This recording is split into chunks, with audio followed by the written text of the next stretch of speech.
resilience of our people, the responsibilities of Parliament and government, and courage of our armed forces as we begin a new parliamentary year. We must build upon the resilience, safeguarding sovereignty, strengthening constitutional governance, and advancing economic transformation. Parliament के मुश्तरक इजलास में ईरानी supreme leader खमनाई समेत दीगर शोहदा के लिए फातिहा खानी। सदर के खिताब के दौरान अपोजिशन का एहतजाज ऐवान में नारे। सदर ने कहा, कौमों का इम्तिहान सिर्फ बहरानों में नहीं अहम मोड़ पर होता है। 2025 पाकिस्तान के लिए एक फैसला कुन मोड़ साबित हुआ। 2025 की पहचान मार्ग के हक में शानदार कामयाबी है। भारतीय जारियत का मुकाबला करते हुए अस्करी सिफारती महाजों पर कामयाब रहे। आलमी बिरादरी ने हमारी असूली फैसला कुन कार्रवाई को तस्लीम किया। सदर मुमलिकत का पूरी कौम की तरफ से अपनी सरहदों के बहादुर महाफिजों से ज़ाहिर तशक्कुर। निडर सपूतों की बहादुरी खदमत की बदौलत हम आज महफूज हैं। सदर जरदारी ने कहा कि जंग के मैदान से मुज़ाकरात की मेज़ की तरफ आए। पाकिस्तान एक जिम्मेदार एटमी रियासत है, अपनी जिम्मेदारी को समझते हैं, बवक्त ज़रूरत अपना दिफा करना बखूबी जानते हैं। तरक्की इस्तेहकाम का अमल आगे बढ़ाएंगे।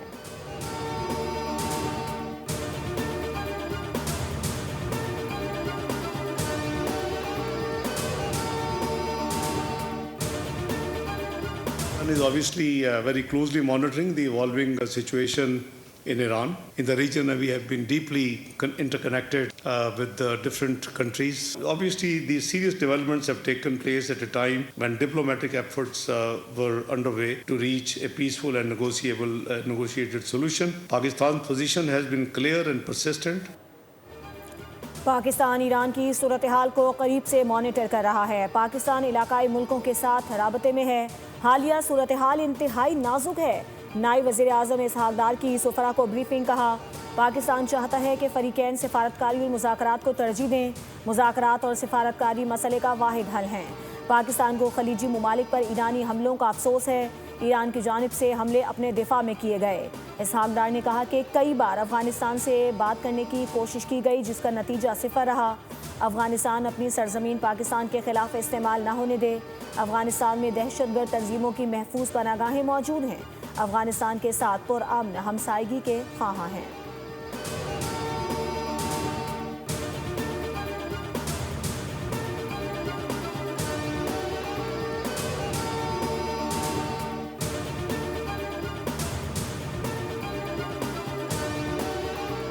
अमरीका के 3 F-15 तैयारे कुवैत में गिर कर तबाह। अमरीकी सेंटकॉम ने तस्दीक कर दी। कहा, अमरीकी तैयारे फ्रेंडली फायर का निशाना बनकर तबाह हुए। कुवैती दिफाई निज़ाम ने गलती से अमरीकी तैयारे मार गिराए। तैयारों में तमाम 6 पायलट महफूज हैं, जिन्हें अस्पताल मुंतकिल कर दिया गया।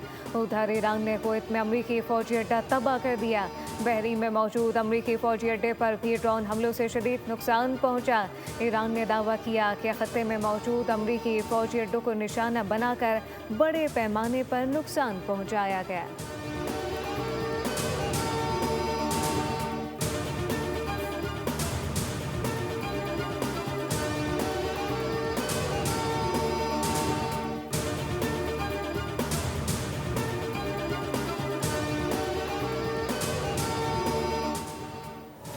ईरान का अमेरिका और इजराइल को जवाब। 560 अमरीकी फौजी मारे गए। ईरानी सरकारी मीडिया का दावा। पासदारान इनकलाब का कहना है कि 3 अमरीकी और बरतानवी ऑयल टैंकर्स को भी मिसाइलों से निशाना बनाया गया है। अमरीकी और बरतानवी टैंकर्स अब खलीज फारस और आबनाए हुर्मज़ में जल रहे हैं। लबनान की मुज़ाहमती तंजीम हिज़्बुल्लाह भी जंग में शामिल। आयतुल्लाह ख़ामेनी पर हमले के इंतकाम के तौर पर इसराइल और मिसाइल और ड्रोन फायर कर दिए। बयान में कहा कि इसराइली शहर हैफा में मिसाइल डिफेंस सिस्टम पर हमला किया। क़यादत हमेशा इस बात पर जोर देती आई है कि क़ातिल ने हमें अपने दिफा और मुनासिब वक्त और मुनासिब जगह पर जवाब देने का हक दिया है।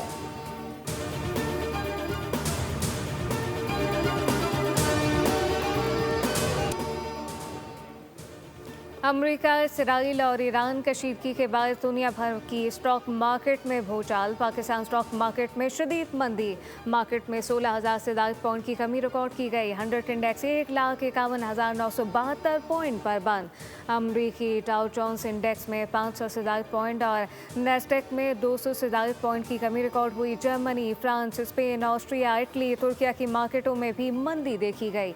Mumbai, Japan, Korean stock market में भी गिरावट, जबकि मुत्तहदा अरब अमारात के स्टॉक मार्केट को 2 दिन के लिए बंद करने का फैसला। कुवैत स्टॉक मार्केट को भी अगले नोटिस तक बंद रखने का ऐलान किया। अब नए हरमस बंद होने से खाम तेल की कीमत में बड़ा इजाफा। दूसरी जानिब ब्रेंट खाम तेल की कीमत में 5.79% का इजाफा रिकॉर्ड किया। खाम तेल की कीमत $4.22 बढ़कर $77.09 फी बैरल हो गई।